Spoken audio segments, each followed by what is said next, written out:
I think तुम्ही माझं statement ऐका नीट आणखी परत. माझं स्टेटमेंट परत ऐका. आणि ते लाईव्ह होतं, ते काय असं एडिट केलेलं नाही. Please edit. भाषणामध्ये काही क्वेश्चन आन्सर आले आणि ते अमरावतीचं, नागपूरचं नाही. स्टेटमेंट ते अमरावतीमधल्या भाषणामधलं आहे.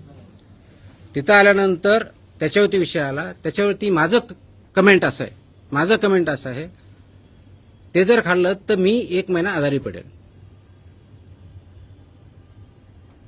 हे दुसऱ्याने पडतील असं म्हटलेलं नाही. कोणी खा किंवा खाऊ नका हेही म्हटलेलं नाहीये. मी एवढंच म्हटलं की मी जर खाल्लं तर पडेल. याचा बॅकग्राऊंडही सांगतो. असं तुम्हाला कसं वाटलं असं तुम्ही म्हणा, तुम्ही खाल्लं का. 2008-9ला मी जिल्हा परिषद नागपूरला सीईओ होतो. त्यावेळेस माझ्या एक मित्राने मला ओढून नेलं होतं खाण्यासाठी. ओके. मी बघितल्यानंतरच मला अगदी एवढं लाल वाटलं की म्हणलं मी नाही खाऊ शकणार. नाही म्हणजे एकदम टेस्ट दिसतं लाल पण तेवढं तिखट नाही असं मला मित्राने सांगितलं.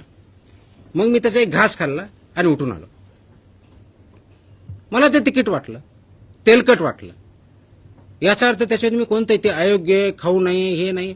एक गोष्ट लक्षात घ्या, as a food safety commissioner म्हणून मी तिथं बोलत होतो, एक तर इंडिव्हिज्युअल म्हणून बोलतो. आणि असं गृहीत धरलं एवढं ऑइली खाणं आपल्यासाठी चांगलं नाहीये. म्हणजे किती ऑइली, आता ते पर्टिक्युलर प्रॉडक्ट बद्दल बोलत नाही, इन जनरल आता तो इश्यू आलाय. किंवा तेवढं स्पायसी हे आपल्या हेल्थसाठी चांगलं नाही. हेल्दी फूड, बऱ्याच वेळेस तुम्ही माझ्या प्रश्नामध्ये विचारलं, अवेअरनेस क्रिएट होणं हे पण हा एक भाग आहे. तर याच्याबद्दल मी कोणतीही टिप्पणी अशी केली नाही की त्याच्यामुळे कोणता समाज किंवा कुणी त्याच्यामध्ये हर्ट व्हावं.